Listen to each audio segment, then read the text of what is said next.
بسم اللہ الرحمن الرحیم۔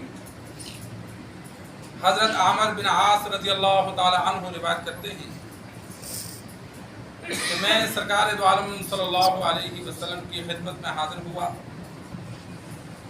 اور عرض کی کہ یا رسول اللہ صلی اللہ علیہ وسلم ہاتھ بڑھائیے، میں اسلام کی بیعت کرتا ہوں۔ آپ صلی اللہ علیہ وسلم نے اپنا دست مبارک آگے کیا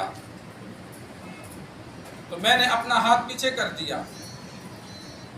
آپ صلی اللہ علیہ وسلم نے فرمایا اے عمر یہ کیا ہے؟ تو کہتے ہیں میں نے عرض کی کہ یا رسول اللہ میں شرط لگانا چاہتا ہوں۔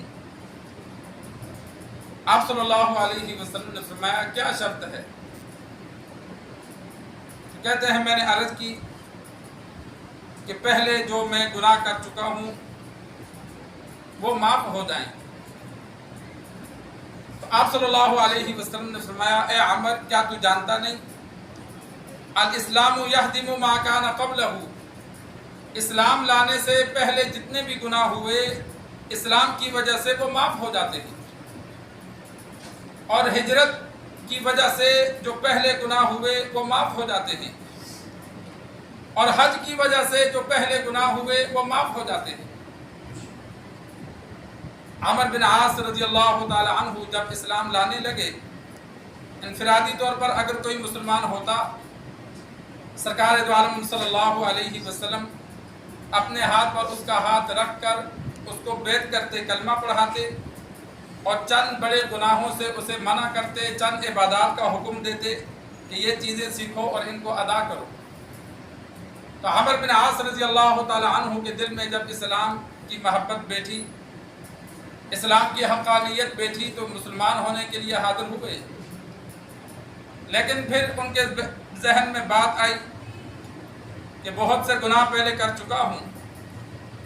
سورۃ الفرقان میں بھی موجود ہے، بہت سے کفار ایسے تھے جو ڈکیتیاں کرتے تھے، چوری کرتے تھے، زنا کرتے تھے، بہت سو نے قتل کیے تھے۔ اب مسلمان ہونا چاہتے تھے لیکن ان کو پچھلی چیزوں کا ڈر تھا کہ ان کا کیا بنے گا، اگلے جہاں کا خوف دل میں بیٹھا۔ تو اللہ تبارک و تعالی نے قرآن مجید میں فرمایا کہ ان سے کہو ایمان لے آؤ، پچھلے گناہ اللہ معاف فرما دے، پچھلے سارے گناہ، چوری کی، قتل کیا، جو بھی کیا، زنا کیا، سارے معاف۔ تو عامر بن عاص رضی اللہ تعالی عنہ کو علم نہیں تھا تو انہوں نے بھی یہی شرط لگائی۔ تو آپ صلی اللہ علیہ وسلم نے فرمایا جب بندہ اسلام لاتا ہے تو پچھلے سارے گناہ اللہ معاف فرما دیتا ہے۔ یہ تو اللہ تبارک و تعالیٰ کا شکر ہے کہ ہم مسلمان ملک میں، مسلمان گھروں میں پیدا ہوئے۔ احادیث میں موجود ہے کہ بندہ جب سے پیدا ہوا مرتے دم تک سجدے میں ہو، اسی حال میں موت آئے تو قیامت والے دن اس کو بھی وہ کم سمجھے گا۔ پوری عمر سجدے میں گزار دے تو یہ بھی قیامت والے دن وہ کم سمجھے گا کہ میں اللہ کا حق، اللہ کا شکر نہیں ادا کر سکا۔ تو ہم تو جو عبادات فرض ہیں وہ بھی ادا نہیں کرتے۔ مسلمان گھروں میں پیدا ہونے سے یہ مطلب نہیں ہے کہ ہمارا خاتمہ بھی ایمان پر ہوگا، یہ تو اللہ کا فضل ہے۔ اب ہم اللہ کا شکر ادا کریں گے، عبادات ادا کریں گے تو پھر ہمیں امید ہوگی کہ اللہ ہمارا خاتمہ بھی ایمان پر فرمائیں گے، ورنہ گناہوں کی دلدل میں پھنسنے کی وجہ سے بعض لوگوں کا رب ایمان چھین لیتا ہے، ان کا خاتمہ ایمان پر نہیں ہوتا۔ تو پھر ایسے مسلمان ہونے کا کیا فائدہ ہوا کہ جس کا خاتمہ ایمان پر نہ ہو سکا۔ اگر کفار کے ملک میں کسی کافر کے گھر پیدا ہوتے تو کیا پتا ہمیں ایمان کی توفیق ہوتی نہ ہوتی۔ 100 مجبوریاں ہوتی ہیں، بہت سے کافر آج بھی ایمان لانا چاہتے ہیں لیکن ملکی حالات کی وجہ سے، رشتہ داروں کی رکاوٹوں کی وجہ سے وہ نہیں لاتے۔